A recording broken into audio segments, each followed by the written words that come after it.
Thank you very much, Chair, and good morning to you and good morning to all the honourable members. Chair, I'm accompanied in this meeting by Mr. Busisa Jia, who is one of the non-executive directors of Transnet, and I'm also accompanied by the Group CEO, Ms. Michelle Phillips, and when she speaks, she will introduce the rest of her team who has accompanied her. Just by way of opening remarks, allow me to say that I have been the shareholder representative. I think that it's exactly 2 weeks since the Gazette was published. Obviously, what that means is that one is still on the very steep learning curve. But I'm sure honourable members will want to know what kind of shareholder representative do you have? So I think the first thing one would want to say to Scorpa is that I have 2 rules when it comes to the Auditor General. The first rule is that the Auditor General is never wrong. The second rule is that when the Auditor General is wrong, you should see the first rule. Now, what does that mean? It means that I have an expectation that our entities will take guidance from the Auditor General, that they will ensure that they take the remedial measures that are recommended by the Auditor General, and of course, one would hope that as a result of drinking that medicine, in due course, the financial outcomes of the organization will improve. I think the other thing one would want to say is that we all know about the unhappy history of Transnet. And I think if we were to characterize where Transnet is at the moment, one would say that Transnet is in a phase of recovery. Of course, as a patient recovers from serious illness, there are ups and downs. From my perspective, the down is that the number of tons of freight that we are transporting as an entity have plateaued. And that is of deep concern to me, and it is an issue which is of deep concern to the business sector that is dependent on this entity for the transportation of their goods. I think what we all understand is that Transnet in the past has achieved 220 million tons per annum. That was last achieved in 2017. What we understand is that there is a requirement that 50 million tons. And what I have shared with the board at the last week Monday is that that cannot be achieved in the distant future. It must be achieved sooner rather than later.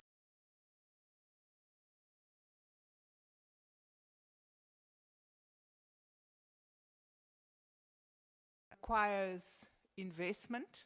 I think that we have seen that recently they have received loans that are guaranteed by National Treasury.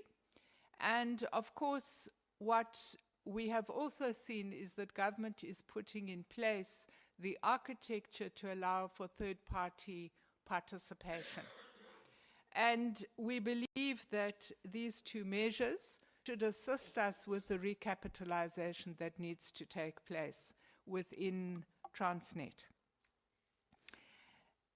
Let me also say that it's important that this committee understands that the current Group CEO has only been in a permanent position since earlier this year. I think she would just be approaching the 6-month mark. There has been significant work done to repopulate the executive management. And obviously, if you're looking at improving performance, you have to make sure that you have the warm bodies to undertake that exercise. So while we all agree that there is impatience in terms of improving performance, I think it's also important we understand the journey that Transnet is traveling and is currently engaged in. At this point, I would want to pause and hand over to Mr. Gia and also to Ms. Phillips. I'm sure that you would be anxious to see the presentation. Thank you, Chair. Thanks, Minister. Over to you. Good morning, Chair of the SCOPA. We'll go to the slides in a minute, and good morning to all the honorable members in the room. I have with me some support, my team members.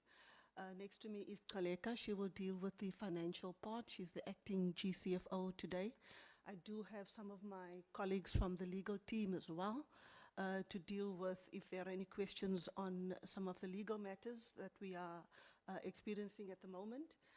And then we will deal with some of the operational issues, the context, and then take the committee through the financial report. I think maybe starting off from where the Minister left off is the importance of, and Chair also in terms of the guidance that you provided at the start of the meeting, is the importance of the context and why we find ourselves where we are. The Minister mentions the 226 million tonne number, which is the number that we were moving in the 2017-2018 financial year. That's always the number that we are benchmarking on, the number that we need to get back to. You know, I think you're aware that the chairperson is not here, and apologies on his behalf. But important is the context, is what has this new board found in July when it came to Transnet. And then also looking at that operating context, what did we put in place to get some kind of stabilization in this business, and then also try to turn the performance in the opposite direction from which it was going. So if you look at that period, 2017, 2018 to 2023, and then we'll start with the 23-24 presentation, it speaks of a decline in volumes from 226 million tonnes to 149.5 million tonnes in 22-23. We talk about a decline in revenue over that same period from 72.9 billion rands to 68.9 billion. Now, the context of this is important because when we present to you the detail of the 23-24 year and the importance of that, it's to understand what are the things that we've had to deal with over the first 6 months of our recovery plan. We also see EBITDA reducing from 32.5 billion rand over the period to a 23 billion rand over the period, and of course profit declining from positive 4.8 billion to a loss of 5.7 billion in the year 22-23. And as you are well aware, pretty much the liabilities of the debt, which is really strangling Transnet at the moment, increasing from a 58 billion in 2011-12. Those years are important, and it's important for the committee to be aware of the years that I mentioned, the period. 58 billion in 2011 to around 122.5 billion in 17-18, and then 130 billion in 22-23. Some of the challenges, and I'll go into more detail: maintenance backlog, we've heard about aging infrastructure, vandalism, cable theft. So, sorry, Ms. Phillips, I don't know if the... No, it's purely, I'm doing a quick introduction. Oh, I see. Okay, okay, yes. Thank you. Sorry, the presentation was the faster. presentation wasn't saying what you saying. Okay, yes. Thanks. And then, of course, as you said, I'm just taking the lead from you, Chair, in terms of what have we done about it. We will go into the detail of what we've done about it. We've had to develop a recovery plan over a 6, 12, 18 months. We are now currently in phase 2 of that recovery plan. Of course, the board approved that recovery plan in October 2023. We then had an exodus of leadership, as you're aware, in October, November 2023, and a number of us had to step up and act in positions to try and turn things around. We've, entered into collaborations with our customers, cooperation with the NLCC to see how we can turn things around in this business. And currently, you see that the Transnet position speaks of a debt cost, finance cost, close to 14 billion rand, interest cost that's really, really strangling the business. We've seen an improvement in the volumes that are being moved, and yes, not at the speed at which we would like, but certainly some improvement there, some stabilization in the business. We are trying very hard to meet the government guarantee conditions. You'll be aware that the government provided some support to us in the form of a 47 billion rand guarantee that allowed us to continue to borrow so that we can ensure that we can finance the recovery plan. Now, if we go to the presentation for the day, we will share with you the detail of the operating context and the context in which we operate. We will share with you the business performance, the financial performance. We'll speak to the funding and the debt. And then we'll also talk about the regulatory and the compliance matters, which largely deals with PFMA compliance, the matters of irregular expenditure, and we'll try to explain that to you. And then we proceed towards the end of the presentation, I think, which you are aware of, is a look ahead or where it is that we are going, what are we doing to fix the situation that we find ourselves in. The slide that you have there purely speaks to, as part of your I think your objective, Chair, to induct the committee. Transnet consists of 6 operating divisions. But if you look at our asset base, obviously our people are very important to us. 50,994 employees in Transnet.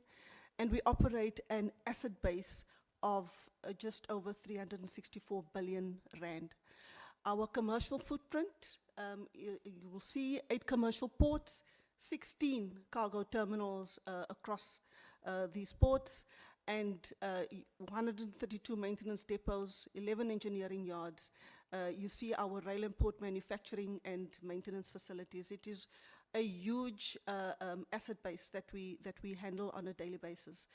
You see the 3,000 kilometers in excess of that pipeline infrastructure.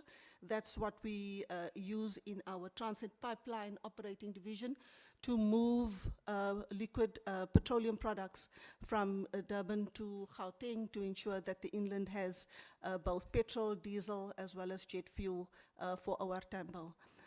You'll see there operational locomotives, 1,911 on a daily basis, crisscrossing this 30,000 railway network that we operate, including the 2 heavy haul lines, mainly the iron ore line and the coal line. And of course, we have a property portfolio as well, another division of Transnet, 13.8 billion rand worth of commercial and residential property portfolio. We can move to the next slide. So, Chair, I spoke to a brief summary the challenges that has threatened Transnet's sustainability, which of course led to the creation of this recovery plan. So as you correctly point out, the board of directors was appointed in July 2023 and entered the business with a number of challenges that was existing at the time. The high debt, as you can see, increasing from 122 billion in 17-18 to 130 billion in 2022-23, a 6% increase. What that means is that our annual repayment on a monthly basis, we have interest payments of 1 billion rand a month. Of course, really causing a major problem for the business, as well as reducing its working capital, threatening our ongoing sustainability. And we continue to work very hard to ensure that we try to move the volume so that we can reinvest that into the business. You see the matter of the declining asset condition. On a daily basis, as we speak, we are confronted with matters of derailments, rail breaks, particularly on the ore line, and this is largely because of declining network and infrastructure, largely because of, you see on the next slide, maintenance backlog, possibly not investing in the areas that we require, but largely because I think, the shortage of the funding that we've had over a period as well. If you look at the Transnet freight rail operations, the key concern there is equipment unavailability. I think the committee will be aware of the CRRC impasse that we've been experiencing. The CRRC impasse is largely because of the contract that was found to be irregular due to the 1064 locomotives that was found to be irregular. That contract was then terminated. And we've been trying to resolve the impasse with CRRC. Unfortunately, as Transnet itself, we've not been able to resolve it. The issues that are impacting CRRC at the moment is largely the matter with the South African Revenue Services, as well as the South African Reserve Bank.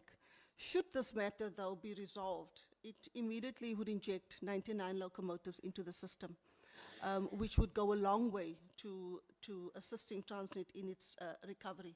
We mentioned the issue of declining market share, and you'll see that in the numbers as we move forward, from the 226 in 17-18 to now to the 149 in 22-23. I've spoken to the maintenance backlog. You can see the backlog, 51 billion rand, purely to restore the network, and then of course another 19 billion to ensure sustainability of the network going forward. Then of course we've had legacy governance shortcomings. We have quantified in Transnet that when we look at what is generally referred to as the state capture years, during the financial year 11-12 to 18-19, we see that there is a 60 billion rand, what we call ineffective debt. This is debt that has been incurred, but debt that we have to redeem, but for which we, in effect, do not receive any positive value. And the reason we do not receive any positive value for that is because some of those assets have not been able to enter the system as intended when we entered into this debt. If we go to the next slide, it purely sets out these challenges per operating division. Again, the Transnet challenges, if we look at specifically at the railport and pipelines divisions, the external factors that impact that, and of course the broader economic implications. At the end of the day, Transnet's mandate is to reduce the cost of doing business in this country, but also to ensure that we are able to impact positively the employment rates in the country, because if we fail to do that, we are actually contributing to poverty rather than reducing the levels of poverty in the country. So it's very important for Transnet that we are able to deal with these challenges so that we can do what the Minister requires of us and get to the 226 or the 250 million tons sooner rather than later. So if we look at the rail, mainly the rail challenges, I've mentioned the underinvestment. We've talked about the rolling stock shortages, which then speaks to service delays and our inability to service our customers according to their expectations. And of course, it then results in decreased capacity of our operations. What that then means is that we are unable to operate to the standards required. And then we also have the ever-increasing problem of network vandalism and theft. On the port side, aged equipment, unfortunately, in the port environment, when you fail to renew your fleet timeously, it is going to impact you quite extensively in your operations, largely because when you order this equipment, the lead time to receive this equipment is between 18 and 24 months. So if you have failed to renew timeously, it simply means that you have to wait a lot longer. We'll speak to you about what we've done and how we have been able to engage with OEMs to mitigate the challenges that we've been experiencing on aged equipment. Adverse weather challenges, this is particularly with the changes in the weather patterns. I'm sure the committee would be aware particularly over the past 2 months specifically, with vessels coming, rerouting and coming towards South Africa. We've had a number of vessels in distress. those vessels, because they're in South Africa's waters, we have to give them berths where they can take refuge. And that has impacted us. But generally, our equipment is limited for safety reasons. And when the weather or the wind is excessive, we are not able to operate. It's made even worse when the equipment is aged. Port congestion, I think the committee will be aware as to where we were in November of 23. It was quite extensively reported in the newspapers. You saw 23 vessels outside of DCT Pier 2 waiting to be berthed. We've had to do a lot of work to reduce that congestions, and in fact, we've been able to get those numbers down to 4, 5, and 6 in the recent past. On the pipeline side, we've seen generally, because of the demand, a decline in liquid petroleum. This is largely because of the move away from fossil fuels and the increase in EVs, but we are moving whatever is possible and has not been to date responsible for any shortage in inland in respect of the movement of liquid petroleum. We have been in that space also challenged by vandalism and theft. However, I can say with confidence that with the interventions that we've implemented in the pipeline space, we've pretty much been able to control the breach of the network when it comes to the pipelines. We do see high barriers for entry for junior players, and we've been busy with interventions to make it easier for independents or previously disadvantaged to get into that space as well. I think what is important also for the committee to remember, in fact, when I joined TPL as chief executive in 2020, I think by the end of 2021, you saw the Durban refineries closing down. South Africa used to manufacture, or in other words, convert crude into white product. We used to bring in, manufacture 70% to 75% of the product in South Africa. At the time of the closure of the refineries, we now see South Africa importing 75 to 80% of the product. That has obviously resulted in quite a bit of pressure on our water side in terms of bringing product in. I'm not going to go too much into the external factors, Chair. I think everybody understands that. What is important for us is we see increasing logistics costs. We do see road transport increasing and unfortunately causing further pressure on the system. We need to promote private sector participation in our business. And then obviously, I'm just picking up a few of them, ensuring greater safety and security for our network. We can move to the next slide. So these are the numbers. We've talked about this. We've moved from 17-18 to 26 million tons. Seen a decline of close to 77 million tons in 22-23. The stabilization that I've spoken about in the year 23-24, post the adoption of the recovery plan. The 151 really speaks to the first 6 months of the recovery plan. You'll note we implemented that in around about October of 2023. That then resulted in us being able to stabilize the performance and being able to move a little bit more, 2 million tons above what we had delivered in the previous financial year.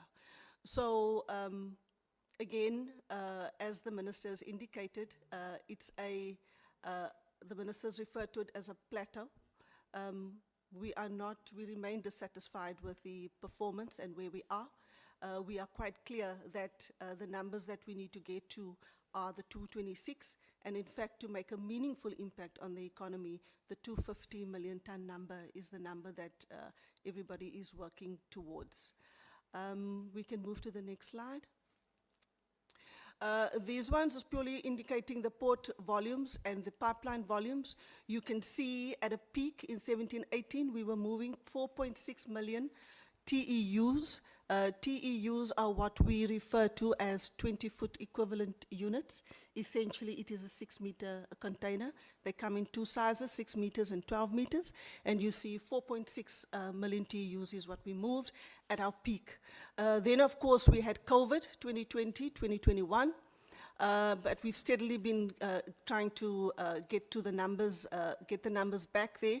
The target for this year is at 4.4 million TEUs.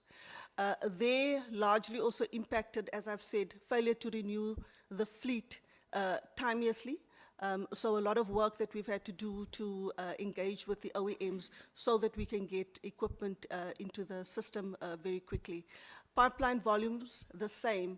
You'll see in 2020 that business practically with the closure of the refineries, but also the travel restrictions that were implemented at the time resulted in the 13 billion that we see there, but at a peak, 17.8 billion litres that is moved on that network.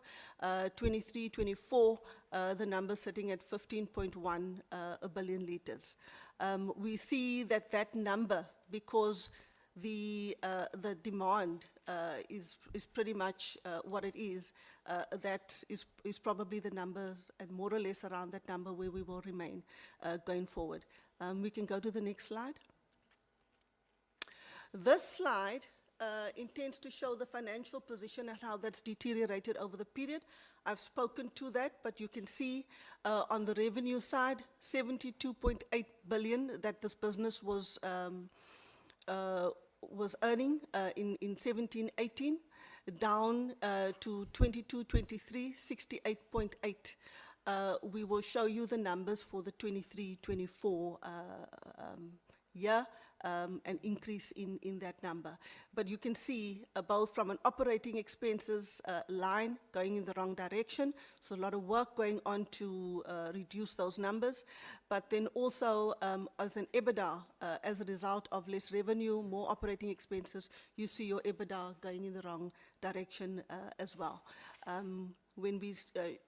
When Kgaleka shows you the 23-24, you will see the difference in the numbers then. Of course, the borrowings, we spoke about where the numbers stood at 2011, 2012. There is a slide further on, but you'll see 122 billion in borrowings in 17-18. That number in 22-23 has risen to 130 billion, which then also, if you look at the capital investment at the bottom, you can see the numbers, but resulting together with that borrowings number, you see the increase in the finance costs, which we will also speak to as we move forward. Let's go to the next slide. So all of that then leads us to what we call the first phase of our recovery plan. What I've shared with you is what we found and what we now had to deal with. One of the things that was very clear for us, or aspects that were very clear for us in setting up this recovery plan, is that the focus on the operations and the development of tactical initiatives to drive volume recovery is very important across all of the operating divisions. Of course, that is supported by a number of the things that I've mentioned already. When I spoke about the challenges that we're experiencing, when we diagnose and we go to the root cause of the things that has put us in the place that we are, we have to have focused interventions that will deal with those matters to turn things around. And that's why you see matters such as equipment and infrastructure, people management, because people are, we have to work with the mindsets of our people and get them to be more productive, continue to train and motivate them. Procurement has been a challenge for us. Fortunately, in collaboration with the NLCC and the National Treasury, we've been able to convince them to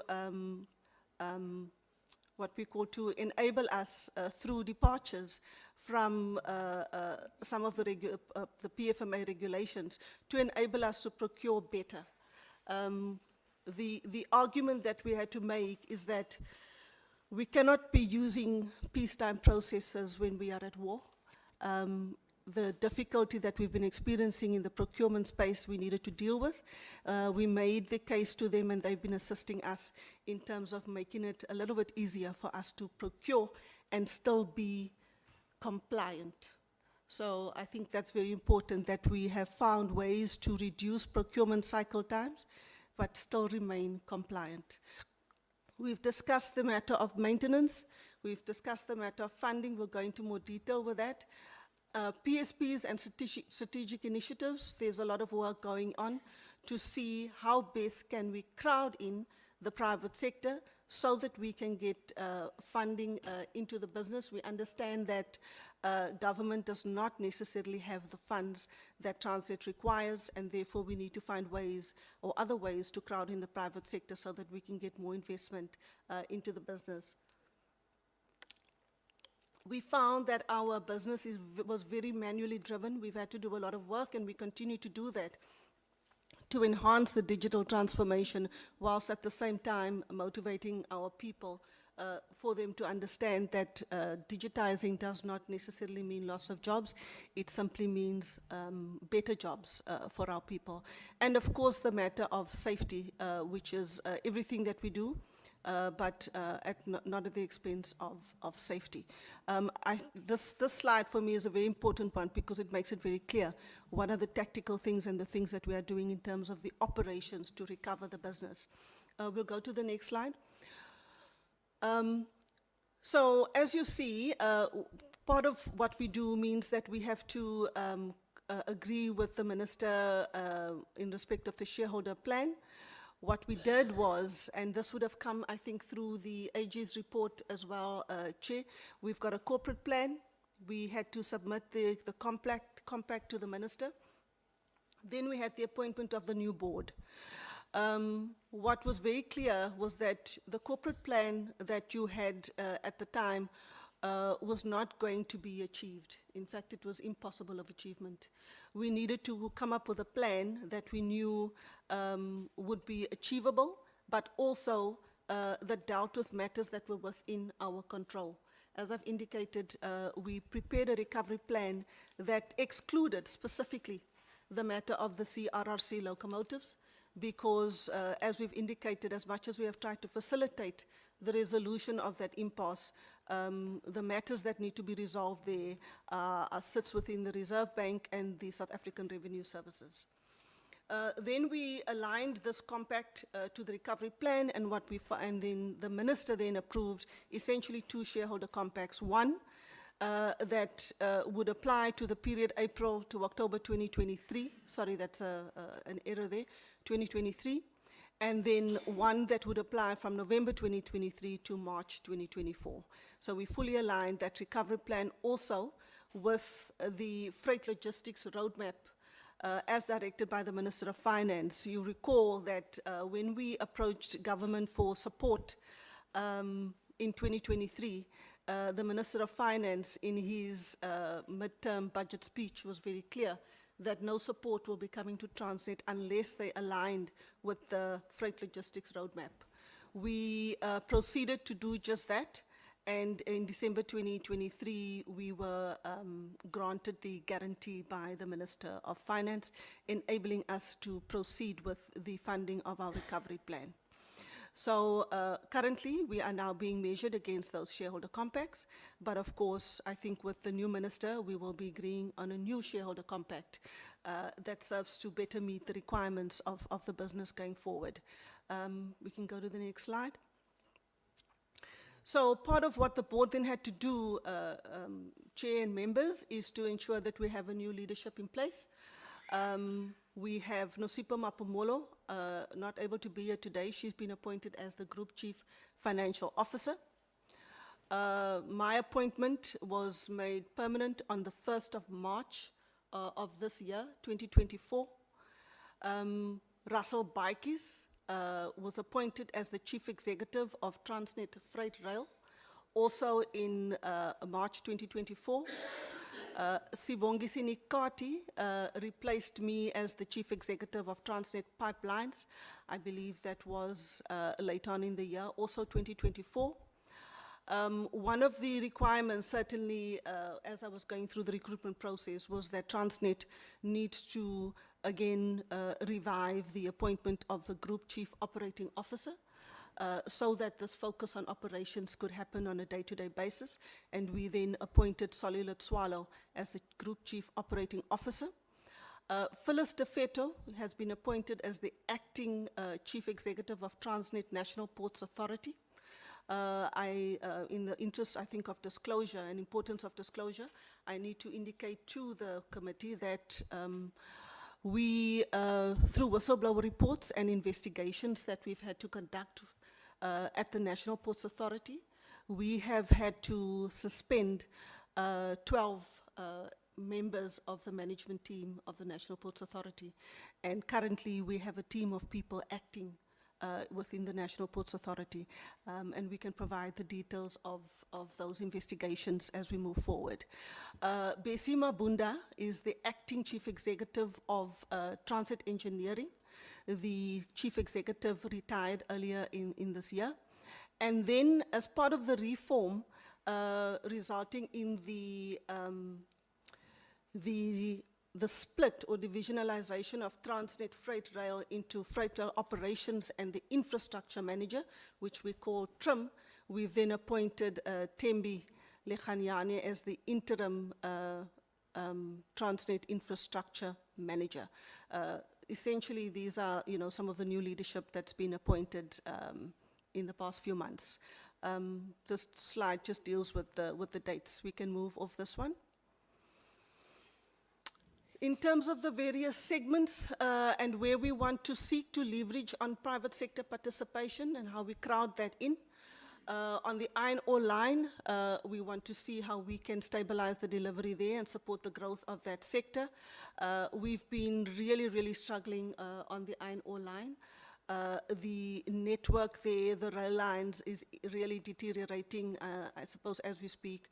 We're doing a lot of work now to prepare for an annual shut in October, together with the customers, to do a lot of replacement of rail and a host of other interventions so that we can have a reliable network there. On the manganese line, we are continuing to move to migrate manganese exports to from Port Elizabeth to Ngquga. The plant in Port Elizabeth essentially it's way past its end of life, and we are moving to see how we can crowd in again private sector capital to set up a new terminal that will support us for manganese growth up to 22 million tons per annum. On the coal line, there's work to be done there. One, to reduce the costs for customers, but also to restore the export coal capacity. We have recently conducted independent assessments on both the iron ore line as well as the coal line. And we've been able to quantify exactly what is required over the next period to be able to get this network back to the standard required for us to export the numbers that we are required to export. The work that we are doing now is to see how we can get the service providers to give us a more compressed timeline. The numbers speak to 12 billion rand that is required on the coal line, as an example, over the next 5 years. We need to reduce that as much as possible because we need to get to the numbers that we need to export. We see chrome and magnetite also growing and a lot of work going. We'll share with you the plans for Richards Bay, the kind of work that's going into ensuring that we become a leading exporter of those commodities. On the autos and container side, we're continuing to leverage PSP so that we can reposition these businesses. A lot of work going on in the agri and the fruit to partner with the export cold chain partners so that we can further assist in moving the agri volumes that we require to move. And I've spoken, I think, also about the fuel and gas. So we are also trying to leverage the private sector there. We have recently entered into a partnership with Vopak for the building of the LNG terminal in Richards Bay. That is a new business for us. It's part of our transition into cleaner fuels, and we have a minority interest in that business. We can move. I'm going to hand over, this slide. The importance of this slide to the committee is the following. When we when we got into looking at the business in October last year, 2023, and working with people like Prof. Jan Hafenga, he was very clear with us that if you continue on the path that you are on and you do nothing, you are going to end up between the 139 to 142 million tons per annum at the end of this year.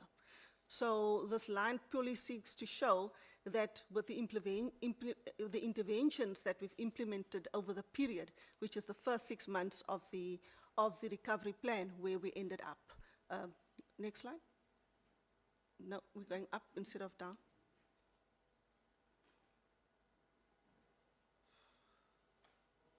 Okay.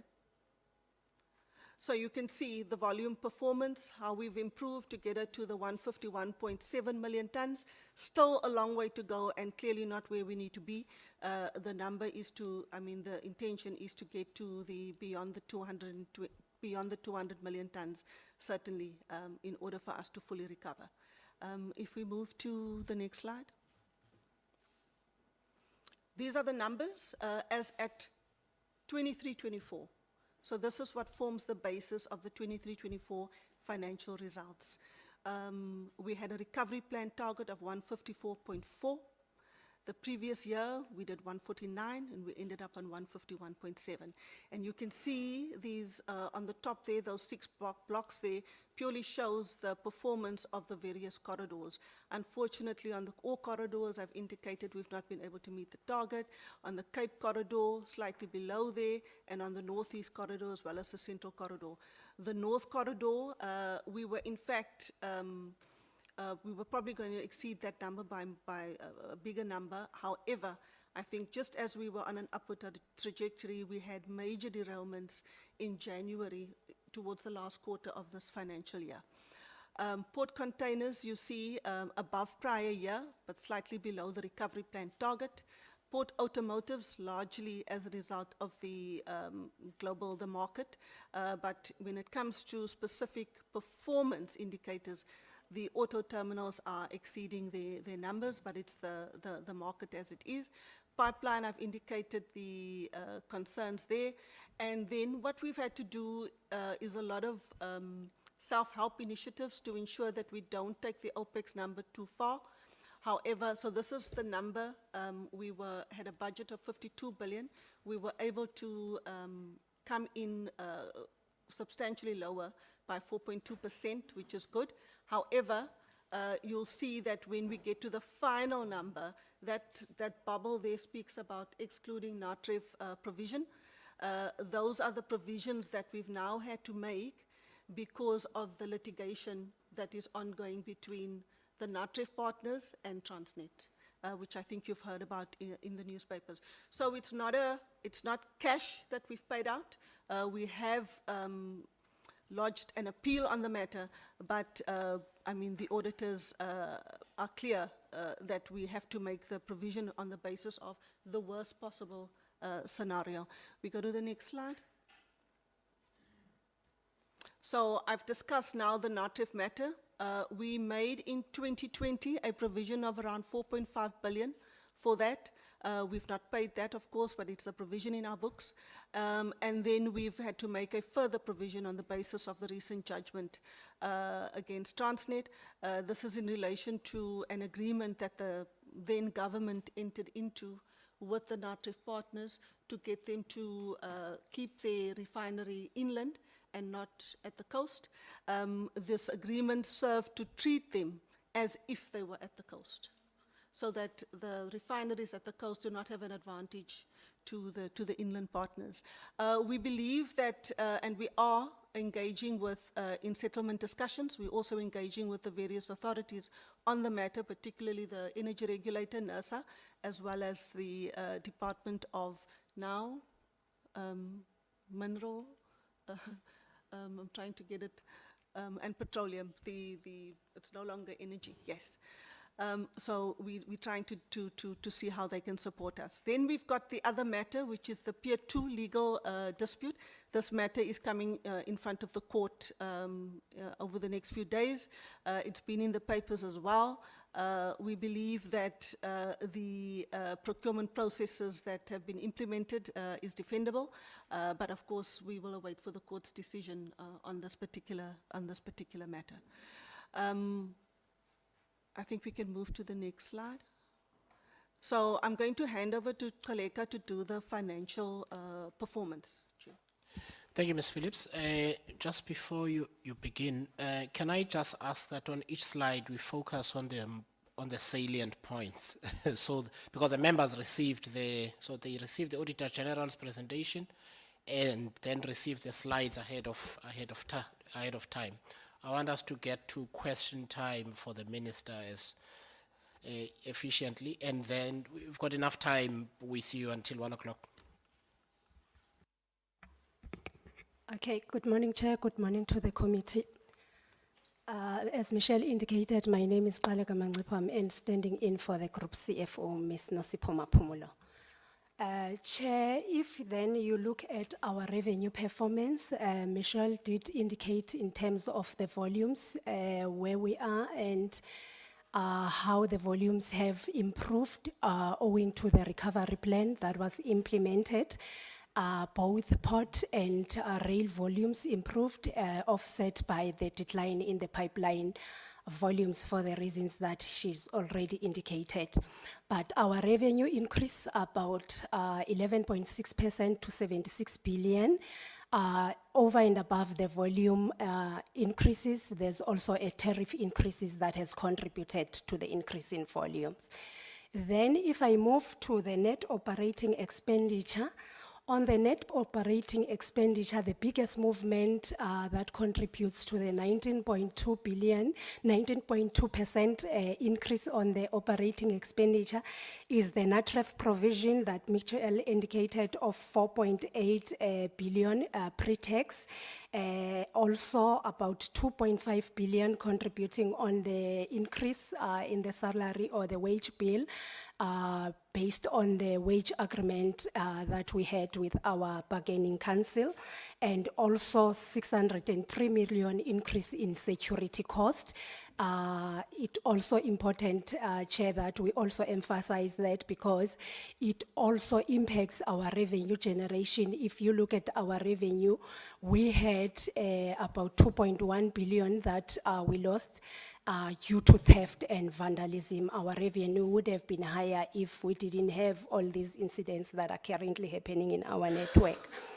Then our EBITDA is slightly down 3.6% to 22 billion, owing mainly to the increase in expenses, especially the NATREF provision. For the year ended 31st March 2024, we had a loss of 7.3 billion. Had it not been the NATREF provision and the take-or-pay penalty, it would have improved from the prior year 5.1 billion to about 1.8 billion. So the loss this year was also impacted significantly by the provision of 4.8 that I talked about earlier on. Then moving to our financial position, if you look at our total assets, it's about 364 billion. If then you look at the percentage, it does look like there was no movement, Chair, but I will just quickly highlight all the movements that have happened there. We have invested about 16.6, close to 17 billion on our infrastructure and capital spend. That 17 billion was offset by the accumulated depreciation, increase in accumulated depreciation due to the previous revaluation of our port assets and rail infrastructure. Also, there was about devaluation, 4.8 billion devaluation on the infrastructure this year, both port, rail, and the pipeline infrastructure. That contributed to the net movement of about 4.8. Hence, then you see no movement on the asset. It was those offsets. Then our liabilities are currently sitting at 226.5 billion, a 4.6% increase. The increase that is also contributing there, the NATREF provision of 4.7 billion or 4.8 billion, and also just slight movements on the decommissioning provision. So those are the two biggest movements on our total liabilities. Then if you look at our gearing, it was up a little bit. We're currently sitting at 46.2%. There was slight increase in debt. You will see when we talk about the debt slide, and also the devaluation of the properties that I mentioned earlier on contributed to that increase in the gearing.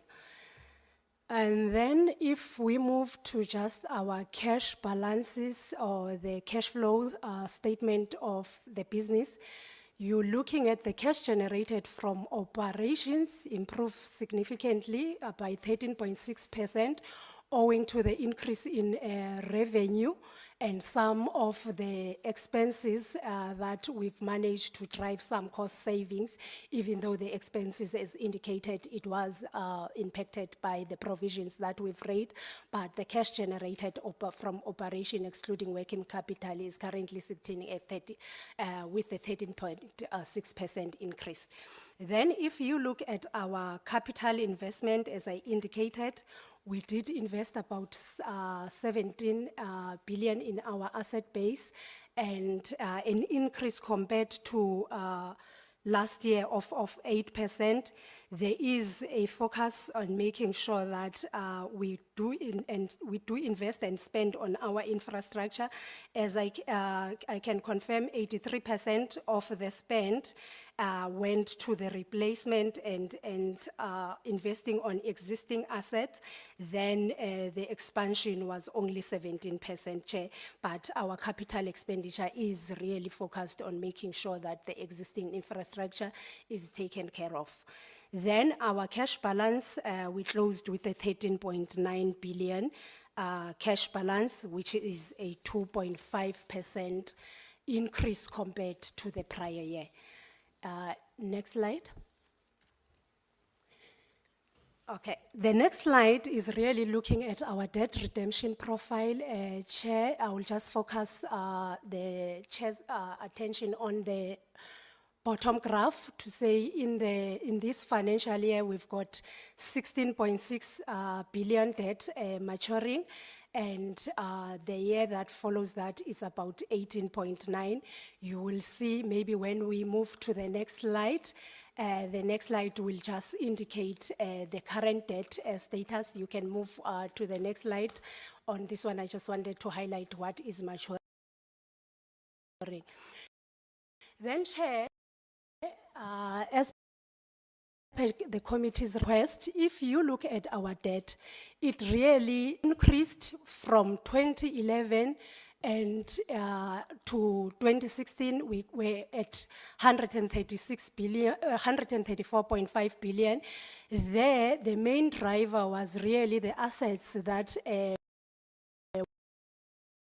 were bought at the time, which Michelle alluded on, of the capital expenditure that was exceeding about 166 billion. Therefore, the increase in those years resulted in the finance cost, because if you see between 2016 and 2023, there was really no significant movement on the debt, even though the debt that we were borrowing or raising then, it was really to repay whatever was happening in the up until 2016. Given that, then the debt increased, our cash, the finance cost also increased, and interest cover deteriorated as a result of then the debt that we were currently sitting with.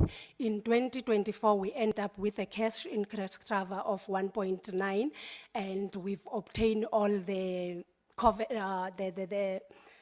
the lender covenants. We've really the lenders have given us the the waiver to be able then to read the results.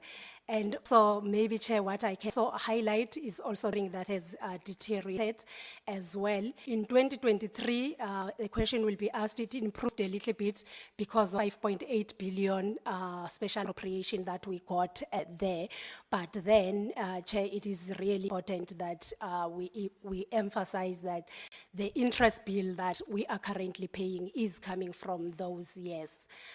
Maybe if I can move to the next slide. The next slide is the PFMA compliance. Maybe on this one, Chair, before I hand over to my colleague Silindile, it is just important to just emphasize that in 2022, as Transnet, we were given an exemption by National Treasury. The exemption came as a result of the qualifications that we had in the prior years.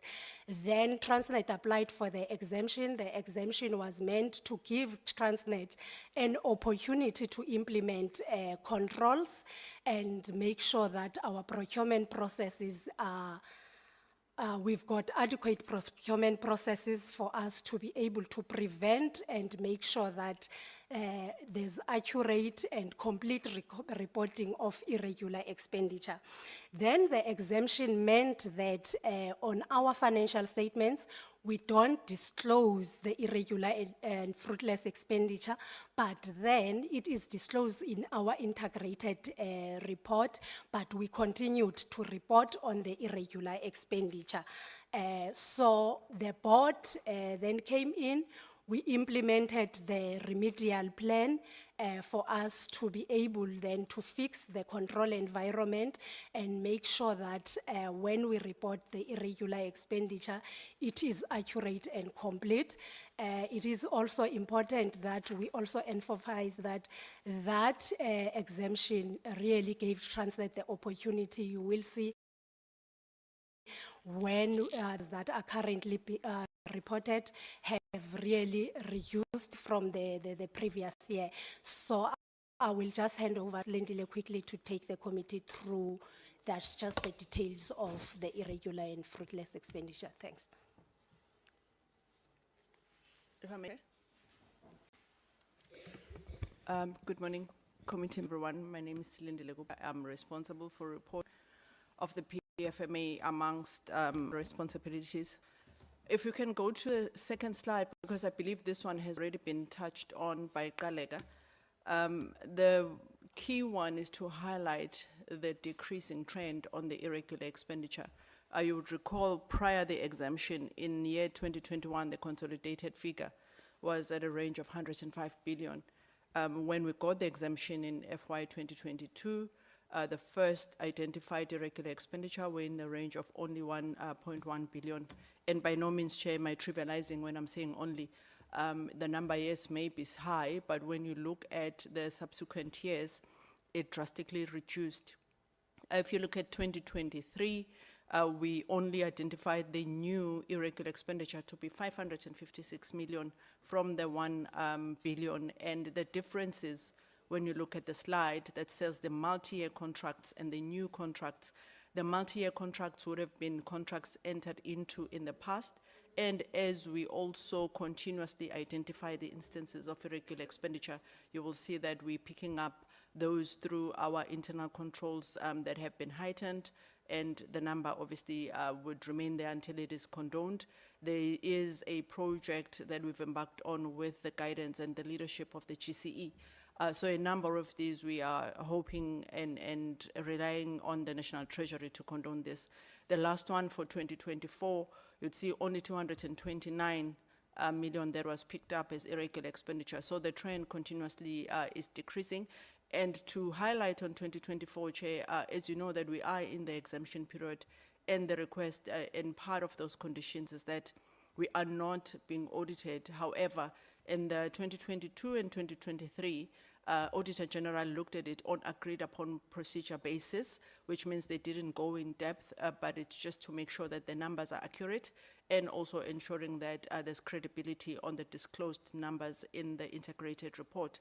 The FY 2024, though, was audited, and the reason they audited that also, Chair, is to ensure that we are accountable for the numbers that they pick up, and to highlight is that they did not pick up any material findings for the first time in years in the irregular and fruitless and wasteful expenditure, Chair. The breakdown on the next two slides highlights the request that the committee has made to say of the 1.7 billion amount, where is it coming from and what is it made of? And as you would know, Chair, due to the legislation of the country, we can't disclose the service providers nor the employees. However, we've tried as much as possible to just give the committee context as to where these numbers are coming from. As you will see also in terms of the person and the entities responsible, we've highlighted the stage of where we are at in getting the condemnations and the identification of the responsible people. Moving into the slide after this, Chair, it's highlighting the fruitless and wasteful expenditure. Maybe let me pause so that they move to the next slide. It highlights fruitless and wasteful expenditure. Again, the trend, as you can see, where we started on when we were granted examination on the 31st of March 2022, which was the last day of the financial year, we were at 120 million, and currently we are at 15 million, and majority of those 9 million of the 15 million relates to the fencing that was found to not be environmentally compliant with what was required. So again, it highlights the implementation of the internal controls that are ensuring that not only are we identifying these, but we are aiming to make sure that they are as low as possible. The last slide, Chair, on the presentation on compliance, it highlights what have we done since, and also the initiatives that we were able to take based on the exemption. And I would take, obviously the committee members would have read the slide on my left-hand side, is highlighting from the PFMA perspective the initiatives that have been highlighted, looking at the preventative controls also that have been put in place. And then on the right-hand side, it's focusing on the procurement transformation that our GCPO, Vule, is here, also will be taking you through later when probably responding to the questions. But it highlights quite a number of initiatives that have led to the drastic reduction of the identified irregular expenditure, Chair. So as will be highlighted, you can see that the trend going downwards also was enabled by the exemption in order for us to focus on cleaning out the environment and be able to put in place the measures that will make sure that we don't increase the irregular and fruitless and wasteful expenditure. Chair, I will pause there and hand over to Michelle. Thank you. Thank you, Chair. I think I'm going to close very quickly, Chair.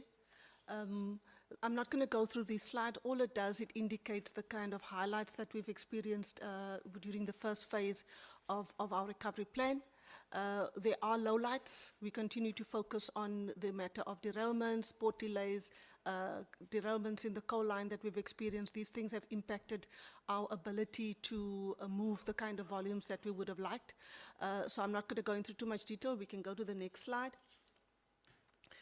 Chair, all the slide is intended to indicate to the committee, and they would have read this, is that the collaboration with industry stakeholders are really beginning to yield positive results.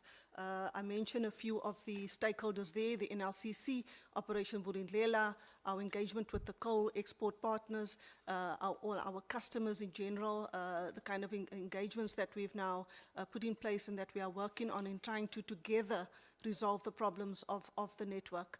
A lot of work being done, particularly in the Western Cape and in the Eastern Cape with the fresh produce or the farmers, in terms of the making sure that we meet the requirements when it comes to exporting during the seasons. We go to the next slide. This one, Chair, is purely to indicate to the committee the progress that has been made in the last few months in terms of ordering equipment and making sure that these then start delivery. So this is to show the committee the kind of schedule that we now have. This has come through a lot of negotiating with the OEMs. South Africa is not a big buyer of this type of equipment globally. There's only a few OEMs. So if we are able to, together with our customers, try and find our way up the order book, this will go a long way to assist us in trying to get the necessary equipment into the system. The equipment across the fleet, across all of the ports, have pretty much, as I've said, they either exceeded their design life or they are close to exceeding their design life. We'll go to the next slide. This also is purely to indicate the mitigations that we've done because of the impasse with the Chinese on the CRRC locomotives. We've had to get a step in OEM, and this is purely to indicate the kind of schedule that we are working on over the next 3 years. Go to the next slide. This is the kind of work that we're doing that is also part of our government guarantee conditions. With the National Treasury, you can see our successes when it comes to the freight logistics roadmap and how we are trying to continuously and consistently fast track the initiatives that are included in the freight logistics roadmap that speaks to the reform of the sector, the accounting separation of TFR, the corporatization of the TNPA. All those remain on track, and we are compliant with the requirements of our guarantee conditions as we speak. We can go to the next slide. This is purely the status of these initiatives, the various stages, which are all of the projects that we are working on across the country, purely to indicate how we are dealing with it and what it is that we are doing. You will see there, it is really our performance in terms of the government guarantee framework agreement that we've signed with the National Treasury. And the next slide is also an indicative list. These are the things that, together with the Minister and the PSP unit that's being set up, the kind of things that we will be working on over the next 18 months, 3 years to 5 years. I say it's an indicative list. The objective remains to fast track as much as possible because we need to get investment into the business sooner rather than later. And I think, Chair, that's the end of our presentation. Chair, my apologies. The SIU, we work with them very closely. As I've indicated, I think that they will present at some point the progress of the matters that fall within their ambit. Thank you. Thank you, Ms. Phillips.